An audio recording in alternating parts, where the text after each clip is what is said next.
And what are we working with here today? This is a 1974 Mgb, first half of the year. That was the last they made of the chrome bumper cars. After that, they went to rubber bumper cars.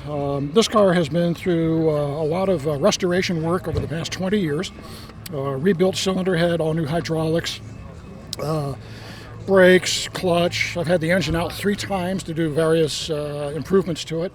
Did all the work yourself, right? All the work myself. I had a friend of mine help me. He has a 4-post lift in his garage that I don't have, but we put a new overdrive in it last fall. My wife bought this car for me for my 50th birthday down in Florida. Had it shipped up to New England where we lived at the time. You're 55 now, right? Yeah, I wish. and this is the first thing she ever bought online. Go figure that. So she's a keeper. Yeah. Sometimes women do know what to do. Yeah. One time. We take this car on the road a lot. We were up in Maine about a year ago, went up to Bar Harbor with it, drove up through West Virginia and western New York and across New England to Bar Harbor, Maine for a week. Right now we're planning a trip to Boca Chica, Texas, so we can watch a Starship launch. That should be pretty cool.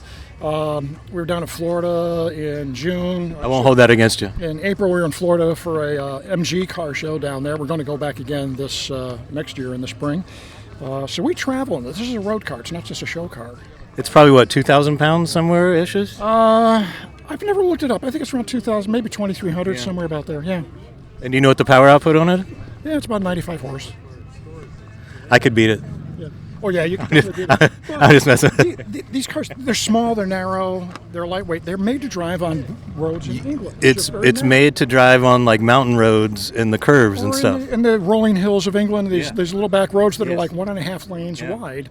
That's what these cars were made for. So they're sporty, they hug the road really well, and they're fun to drive. We have more fun just taking this car on a backcountry road up through the interior of Horry County or up into North Carolina, just driving and cruising these back roads doing 35, 40 miles an hour. And it's just a lot of fun. Yeah. It's pronounced Horry County. Yes, or almost. But my next project on this one will be to take the block out. I'm going to have that machined. It's a 4-cylinder, correct? It's a 4-cylinder, 1,800 cc's. And I'll have the block redone. NA?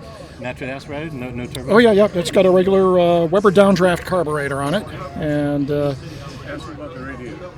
radiator is aluminum. I noticed that. That was like a watch on a diamond watch on the front of the car. I put a shroud in behind it, or it's surrounding the fan. So when you're at a stoplight on a 9,500 degree today, the fan's actually pulling air through the radiator. And I've never had any heating issues with this car in the middle of dead of summer when it's blistering hot out here. And the car drives well, it handles well. Every subsystem in the car has been through and rebuilt and serviced and so on. The rear differential, you go down the whole list of everything that's in here. It's all been redone. Beautiful. The paint too?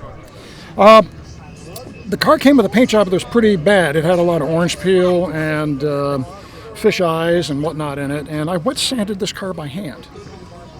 So I start with 1,200 grit, 800 grit, depending on how bad the ripple was. And sand it down, then you buff and polish, and I've done the entire car now. And he trained under Mr. Miyagi. And it looks pretty good, yeah. So, yeah, it's a hobby. You should take it to California down the 101. My wife and I drove to California in a PT Cruiser back in 2012, and well, not to say anything bad. That was a waste. Yeah, but we have no issues taking this car on long-haul trips. This thing's beautiful. I keep a lot of tools and spare parts on long-haul trips in the trunk. So if anything breaks down, other than hauling the engine, I can handle almost anything that happens to this car while I'm I do the same thing. Yeah. I'd rally, and I have toolkits and jacks and all this, and impact wrenches and all kinds of stuff in the car. That's right. Ready to go. That's what you do, because they do break down. We've been very fortunate with all the trips that we've done. I've never had a breakdown with the car. Beautiful. Yeah, so, how many miles? About 98,000 on it. Yep. Well, it is a beautiful car, and we appreciate your time, and thank you for your time in the interview.